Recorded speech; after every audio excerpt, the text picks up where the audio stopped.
কথা শুনে লজ্জা পাবেন না। আমি এখন আছি সৌদি আরব, আরব দেশে, বুঝছেন। আমি এই কাজগুলো করতেছি নিজের হাতে, আমার কোম্পানির কাজ এটা। এখন বর্তমানে এই কাজগুলো আমি পরিচালনা করতেছি সম্পূর্ণ। এখানে সব ডিজিটাল যন্ত্রপাতির মাধ্যমে এই কাজগুলো পরিচালনা করা হয়। তাই দর্শক, এই সব কথার এক কথা, আমার ভিডিওটা পুরো দেখবেন, তারপরে কথার উত্তর দেবেন কমেন্টে। এছাড়া অনেকে আমাকে গালিগালাজ করেন, বঙ্গবন্ধু সম্পর্কে আপনাদের কোনো ধারণা নেই।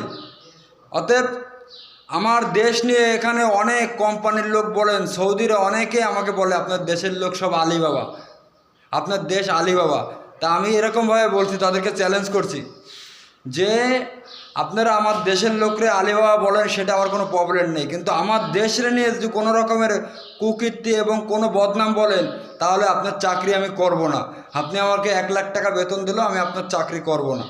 আমাকে দেশে পাঠিয়ে দিন, নইলে আপনি দেশে না পাঠাইলে আমি নিজের থেকে পদক্ষেপ নিয়ে আমি চলে যাব, কিন্তু আমার দেশের বদনাম আপনি গাবেন না, বুঝছেন। এই বাংলাদেশি লোক এখানে এসে কি করে জানেন? এখানে এসে কোদাল বেলচা হাতে নিয়ে দাঁড়ায় থাকে, কোদাল বেলচা হাতে নিয়ে দাঁড়ায় থাকে। যখন তার কফিল আসে, গেটের শব্দ পায়, তখন সে তাড়াহুড়া দৌড়দৌড়ি করে কফিলের সামনে কাজ দেখায়। কিন্তু আমরা কিন্তু তা না। আমি আমার কফিলটা চ্যালেঞ্জ করছি, যদি আমারে আপনি 10টা মিস্ত্রি এনে যদি আমার হাতের কাজ যদি আপনি কোনো রকম 19-20 এবং আমার কাছ থেকে কাজ কম বেশি ডিফারেন্স করতে পারেন, তাহলে আমি আপনাকে 1 বছরের স্যালারি আমি আপনার থেকে নেব না। কিন্তু আমার দেশের বদনাম আপনি গাবেন না। আমার দেশ আলী বাবা না, এবং আমার দেশের লোকও আলী বাবা না।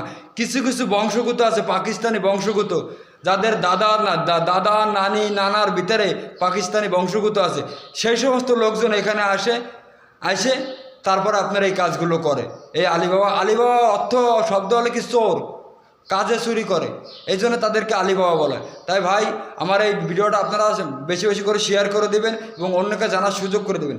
আর যারা সৌদি আরব এবং আরব দেশে যারা কাজে আসবেন, তারা অন্ততপক্ষে 2 থেকে 3টা আইটেমের কাজের প্রশিক্ষণ এবং হাতে কলমে শিখে তারপরে আসবেন।